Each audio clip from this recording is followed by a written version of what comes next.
Hello everyone, it is Teacher Emily here, and today we have a very special podcast for you. So one thing about myself is whenever I'm not teaching the kids of GOTALKTO English, I am being very passionate about aesthetics. Now, what is aesthetics? Aesthetics is the fancy word for skincare technician. Basically, my specialty involves many things that affect our physical appearance, our aesthetics, how we look and appear to other people. So today I'm going to use my skills in aesthetics and this lovely video camera today to show you the full start to finish steps of a facial. And we're also going to talk about the reasons why we do these steps as far as why they're important. Alright, so our first step that we're going to do with our dirty face is we're going to clean. We need to get all the dirt and impurities and other bad stuff off the face so we can start working on putting all the good stuff in. Now, for my first cleanse, I am using oil, which might strike some people as a little odd, especially my American friends. For some reason, in the United States, we have kind of put a bad name on oil, and many people don't realize that there's actually healthy oil that your skin loves. As a matter of fact, your skin itself, its survival is dependent on oil. And yes, that goes for people who are naturally oily. And we'll get into that later. So why do we use oil? What's the best great thing that's so awesome about oil? Well, the thing with oil is that it allows for us to remove the bad oil that's already present on our face. Oil and water, they don't naturally mix. Usually when you get oil or an oily surface wet, it just becomes a big slippery disaster, much like my face. So I'm actually going to show you, well, the people who have the privilege of watching me. If you're listening, you're not missing much. Alright, so here I have my nice glass of oil. This is vegetable oil. So what I'm going to do is I'm just going to put a little bit of water in there. And now you can see that the oil and the water, they're not mixing. They're not coming together. And that's because they're constantly resisting each other. Oil and water repel each other. So many times there are different products in our skincare, products that help to combine oil and water. They make up that little middleman that allows them to connect, to exchange, and to benefit the skin in the best ways possible. Now I still have the oil on my face. So one thing that you will see, so now that my hands are a little bit wet, I'm going to rub it on my face. Just loosen it up a little bit, and then we're going to do just a nice rinse. Yeah. Oh, goodness. And facials are definitely necessary. They're a necessary part to your self-care routine because you wash your hair, you wash your body, and so you should definitely be washing your face. And the face is delicate, it's sensitive, it takes a little TLC, or tender love and care. So we owe it to ourselves to put just a little bit of time into what we're putting on our face, what we're putting on our skin, and just the effort we are putting into ourselves. So with the oily cleanser, who uses the oily cleanser? Well, pretty much anybody. That's right, I'm looking at you oily skin types. Because again, these types of oils, they're not bad oils. Good oils for the skin are grapeseed, jojoba oil, coconut oil, just to name a few. And so here's the problem that comes with different types of oils. There are tiny holes in the face. We call them pores. The job of these pores is to allow for little access passages to get rid of the impurities, whether that is sweat from the body or oil, also known as sebum, from the face. or well, just your glands in general. So everybody produces oil, even you dry skin types. You just produce oil more slowly. So how do we know our skin type? What determines it? Well, your skin type is actually determined before you're even born.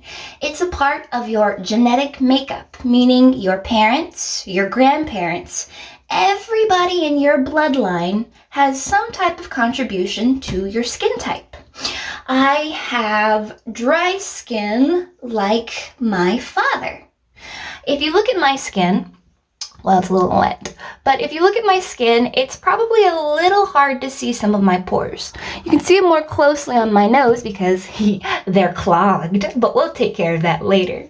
But these little tiny holes, this is where your oil comes out of. Now, mine are small, and if you look at my face, you might not be able to see them as drastically as someone else, especially on the cheeks. Keep in mind the T-zone, the forehead, the nose, and the chin. This is always going to be the oiliest place on your face unless you are a combination skin type. For a combination skin type, normally they're on the reverse of the spectrum. They have a big old patch in the center of just dryness for whatever reason, and maybe they've got patches of large oily pores on their cheeks. So, if you have a small, almost nearly invisible pore, we call that the Instagram blur, that is a sign that you might be a dry skin type. If your pore looks like everybody else's and seems like a good size, you're probably normal. And if you have really large pores that you find yourself hating or often trying to cover up, you're most likely in the oily category.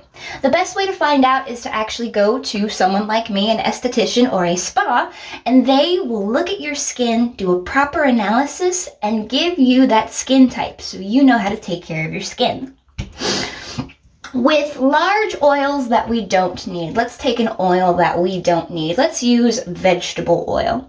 So say I'm going to use vegetable oil on my face. Vegetable oil has a large particle, a large molecule, meaning if you look down with a microscope, you're going to see a bunch of big pieces rather than little tiny small ones. Because this molecule is so huge, when it tries to fit into or out of the pore, it usually gets stuck. This is how we get blackheads. This is how we get clogs. This is how we get pimples. Simply because we have a hole that's meant to produce and now it is clogged. There is nothing that can come out. However, when we look over at things like face-safe, or rather skin-safe oils, such as coconut oil or jojoba oil, those particles are much smaller. So when we put them on the skin, no issues, no problems, no mess. So it's definitely important to know good oil versus bad oil. But enough about the oils. Let's get into some more different types of cleansers. Now I'm going to show you my cream cleanser. Now cream cleansers are also great for dry and sensitive skin types. Which reminds me, there is a fourth, or actually fifth if you want to get into combination. But sensitive skin can refer to either a skin type, a natural condition that you're born with, or it can refer to something that is just temporary, something that you're going through. For instance, in the summertime, it's very hot, we're sweating, we're losing a lot of moisture.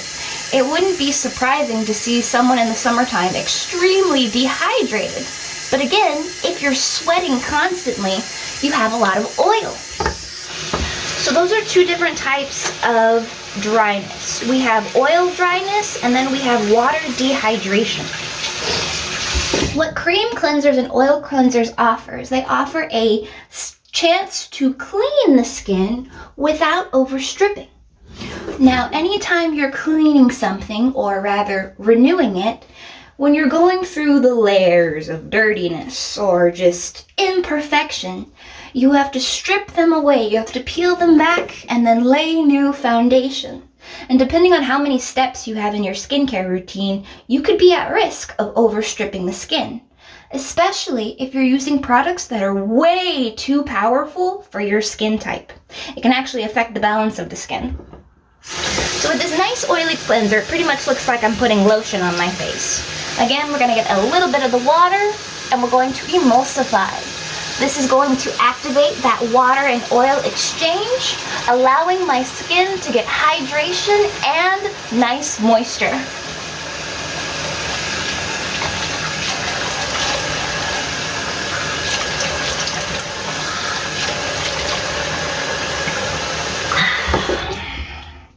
All right. And if you haven't noticed, I started off with those two, which I'm actually going to put on my face. I actually did put on my face. But we do have another cleanser I'd like to show you that I will not be putting on my face, because this is intended for normal to oily or oily acneic skins. Acneic meaning that you have a tendency to break out pretty frequently. With these, they have detergents in them. Now, when we think of detergents, we think of laundry, we think of soap, we think of bubbles. And that's precisely how a detergent works. I'm going to get a little bit of water on here. All right. So if you have a cleanser, any kind of cleanser that is meant to bubble, it's meant to foam, has those detergents in them, one of the most important things that you can do is make sure you activate those bubbles before you put it on your face. The bubbles themselves are the tool that carries away those impurities, that extra gross, icky, heavy oil. And the one thing that you might notice when using these foaming detergent cleansers is after you finish cleansing your face, you might be able to feel or even hear that squeaky clean feeling. And that goes back to our overstripping the skin. That is actually not a good sign. You should not be squeaking. You are a human. You are not supposed to squeak. That is a sign that you've gone in and not only taken off the bad stuff, but you've gone and taken everything away. Now, if you really have oily skin, that might be what you need, because the rest of our facial is about putting good things in and allowing for those processes to happen in the easiest way possible. So our next step, we have clean the face. It is nice and clean. You can eat a donut off of it. Please don't. So now we are going to, again, refurbish. We're going to do some intentional stripping, or my favorite step, exfoliation.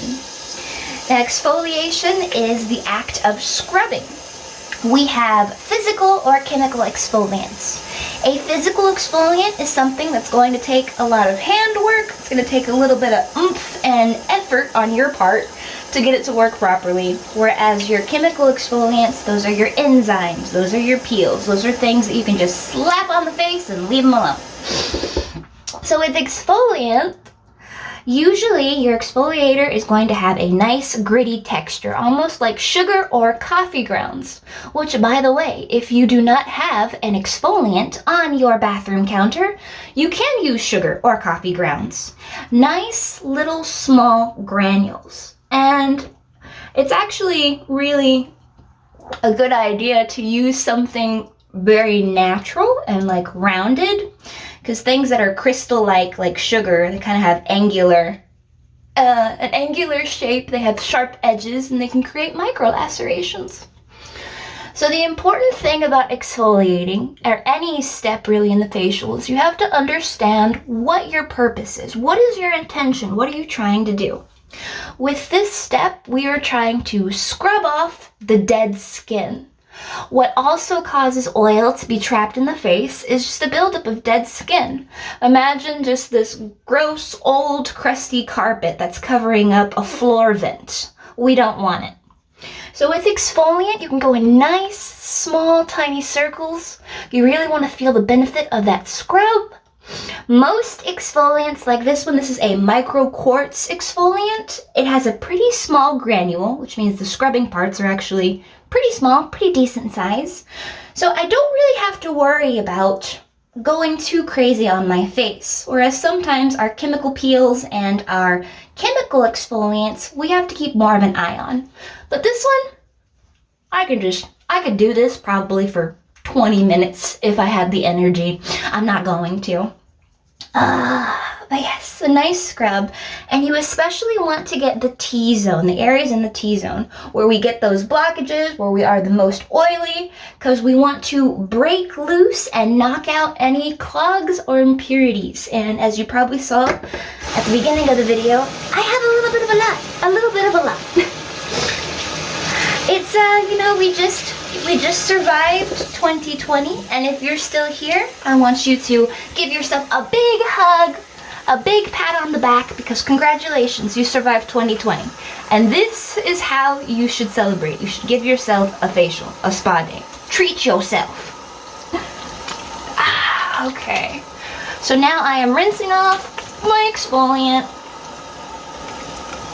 And if you're not someone who regularly washes their face, this is probably going to be the step where you notice your skin is already starting to feel different. My skin feels tingly. My skin feels like it's glowing, like it's dancing. Now that's probably because I have definitely stripped off most of my protective barrier, so my face is just feeling the full force of my environment. But it just feels clean. It just feels so nice and open and fresh. I feel like dozens of things are kissing my face right now. Just it feels so soft, so good. Okay. So after you're done exfoliating, you can do one of two things. You can either move on to your next step, which for us will be the masking step, or you can stop, pause, and pull out your handy dandy extractor, which is this little tool that looks like two bobby pins on a stick. Two bobby ends of a bobby pin on a stick. And what we use this for is whenever the oil, the dirt, the blackheads, whenever they are too stubborn, sometimes you gotta put your big boy pants on and go after it with the extractor. Now, it's very important to be nice to yourself with the extractor, because if you're anything like me, you love cleaning out the crud, which can be great, but it can also mean that you are going to hurt yourself. So know your limits, know when to stop, and if you see red, that's usually a good sign. Go ahead, take a break. So how the extractor works is that you run it across the pores of the skin, and the pressure allows for any oil, any impurities to pop out. So if you see that, there's some white stuff coming out of my face. That is the oil. This is the oil that my body naturally produces and naturally gets rid of.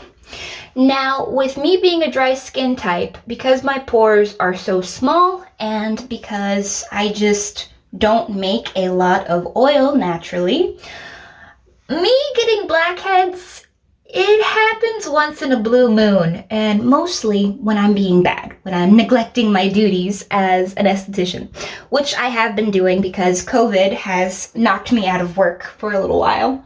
So I've just been kind of being a little lazy.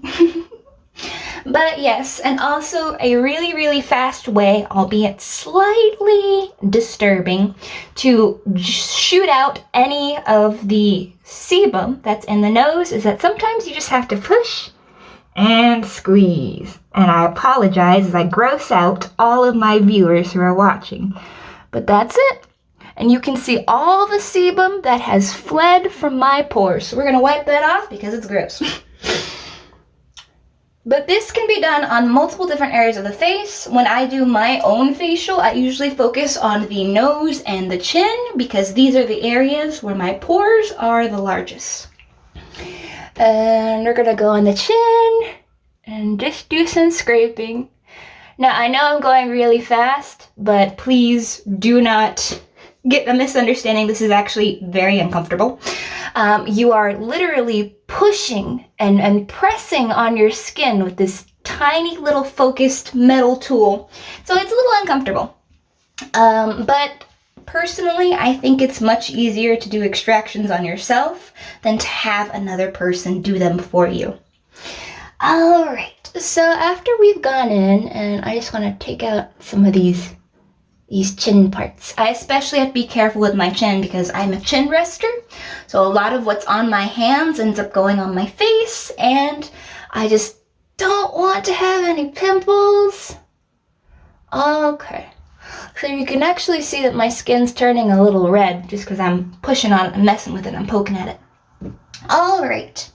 So I mentioned before that our next step, if you did not want to do extractions, which by the way, one thing I need to mention is that this is kind of a daily routine, but with exfoliation, the exfoliation step, we talked about how we do not want to overstrip the skin. We don't want to overwork it because that can cause irritation. It can cause breakouts and just general unhappiness. So with exfoliating is one of the few steps that you definitely do not need to do every day. As a matter of fact, doing it every day is a guarantee that you will mess up your skin. You will harm your skin, whether it's microlacerations, overstripping. But usually for more dry skins, you can try every other day, but I would still try to space it out every 2 days if you're just now starting. The great thing about oily skins, shout out to my oily skins, because your skin has such a vigilance with its protective barrier, you are actually one of the skin types that ages the slowest because your skin is constantly protected by that nice thick layer of anti-aging oil, which just is kind of a plus. I mean, I think it's pretty cool. So with our next step, we have the mask. Now again, if you're doing a daily facial routine, you do not have to mask every day unless the manufacturer says use mask every day. Always try to follow the instructions that the manufacturer or the owner of the company gives you because they made the product. They know exactly how it's supposed to work and how you should use it. Other than that, go for it. So normally I would show you how to put the mask on, but it's a little lengthy and I don't want to waste 10 minutes of our time together just talking about the mask on my face. Most people know how to use masks. This is a peach and honey mask. And the great things about masks is they're that little shot to really personalize your skincare routine. Masks, they have so many different purposes. Dry skin, there's a mask for that. Aged skin, there's a mask for that. Oily skin, there's a mask for that. Sunburned skin, mask. There are so many masks for what feels like every single problem. So when you decide on a mask to add to your skincare routine, try to figure out what areas in your routine need help. For instance, me. I am a dry skin type. Well, because I have a naturally dry skin type, that leaves me prone to a sensitivity condition. Actually, I do have naturally sensitive skin. So the best thing for me is to have nice amounts of moisture, nice amounts of that protective barrier, because that's what keeps me safe from the outside elements, and it's what keeps my skin the way I want it to be. So of course I go for anything that addresses dehydration because my water intake is very bad. Anything that addresses brightness because with me having darker skin, if I do anything like this is actually a burn. I have a burn on my cheek from when I was trying to curl my hair, and it's been there for almost a year. It's slowly disappearing, but brightening, that is going to be something that you look into if you have dark spots or if you just have a discolor in your face, or if you just kind of want this nice happy glow that you see in magazines. And so it's really, the mask portion of the facial is really just a pick-me-up. It's a way for you to say, okay, I have an oily skin type. All my products are for oily skin, but I don't want to overstrip my skin so much that it causes my body to freak out and produce more oil. Because at that point, my body and me, we are not on the same page. So it's all about balance. So usually with masks, depending on what kind it is, you would leave it on the face from anywhere for 10 to 20 minutes, and then you rinse off. So we're skipping the mask today. I'm not gonna do that. So then after we have rinsed our face and we have finished our entire cleansing portion, now we're going to protect and restore. So the first thing I'm going to pull out is, this is my toner. Now some people use toner at different parts of the facial, and there's very good reason for that. Toner, it's very versatile. It has many uses. You can use toner to rehydrate the skin as a nice little refreshing mist. You can use toner to remove product without having to go back with water and strip off the things that you've put on the face. You can also use product as stronger products like astringents, things that are a little bit more cleansing, a little bit more refreshing. You can use those as kind of alternatives after an underarm wax. Usually in the summertime, people don't like to have hair in their underarms, so we take it out. But there's a small healing process that you kind of have to get to before you put deodorant on, which deodorant stops the bad smell. So the same thing kind of applies here. So with our toner, what we're going to use our toner today in our facial step, in my facial, I'm going to use it to soften my skin. Imagine a sponge, a dishwashing sponge.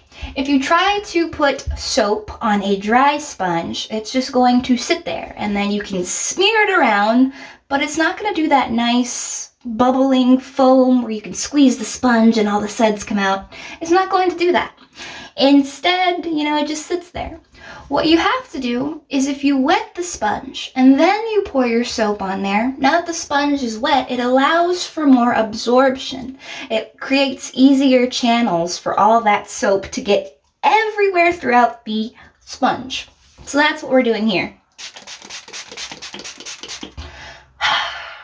Refreshing. So I've spritzed my face. It's nice and wet, nice and dewy. And so for our first order of business, we are going to use our serums, specifically the eye serum. What is a serum? A serum almost is kind of like a moisturizer. It's usually a type of cream or serum. And the purpose of a serum is, if you've ever felt a serum, they're very, very liquidy. They're very runny, almost kind of like slime. I know it's a very bad comparison for the beauty industry, but I'm trying my best here. So it kind of feels a little slimy, it's very slippery, and that's because the ingredients in serums are micronized, meaning they take them from really, really big and they shrink them down to very, very small. And the reason for that is these small, tiny particles and molecules can now freely penetrate the deepest layers of the skin, where most of this stuff is needed. The eye area is the most sensitive part of the face. It's the area where the skin is the thinnest. So it can take on a lot of damage over time. And when we go into the damage that is responsible for wrinkles and sagging, that is a very deep, permanent kind of damage. So we really need strong, powerful, tactical products like serums to address these problems on a very direct basis. So there we put on my eye serum, and this helps this one helps with anti-wrinkle, and it also helps with brightening. So sometimes I get these little bags. It's mostly because my face is so puffy, but so after we put on our serum, then we're going to follow with our eye cream. Now, the reason why we do the eyes first is, again, it's the most sensitive, the most delicate part of the face.